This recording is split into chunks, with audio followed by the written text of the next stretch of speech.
এটা সময়ত শিৱসাগৰ জিলাৰ চৰাইদেউ বিভাজন হোৱাৰ পূৰ্বে আমাৰ ইয়াত 6টা সমষ্টি আছিল। তেতিয়া আমি 6টা সমষ্টিতে কংগ্ৰেছে প্ৰতিনিধিত্ব আগবঢ়াইছিলোঁ আৰু জয়লাভ কৰিছিলোঁ।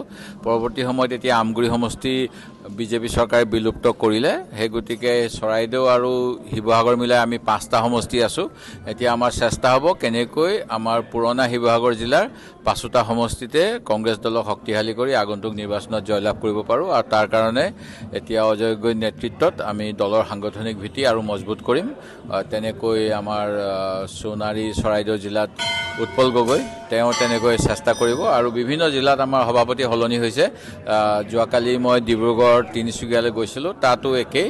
আমাৰ কংগ্ৰেছ কৰ্মীসকলে এতিয়া পুনৰ আগন্তুক 8 মাহ 10 মাহ যিমান দিন থাকক সেইখিনি সময় আৰু অধিক শ্ৰম কৰিব। যোৱা 2014 চনৰ পৰা কংগ্ৰেছৰ কৰ্মীসকলে নিজৰ কষ্ট কৰি ৰাইজৰ হকে মাত মাতি আহিছে, বিভিন্ন ধৰণেৰে বিজেপিৰ ভুল নীতিৰ প্ৰতিবাদ কৰিছে আৰু এইখিনি সময়ত সেই প্ৰতিবাদ আৰু তীব্ৰ হ'ব। আমাৰ দলৰ নেতা কৰ্মী সকলোৱে ৰাইজৰ ওচৰলৈ গৈ বিজেপিৰ ভুল নীতি, অসম বিৰোধী চক্ৰান্ত গোটেইখিনি উদঙাই দিব আৰু আমি আশাবাদী আগন্তুক 2026ত আমি চৰকাৰ গঠন কৰিম।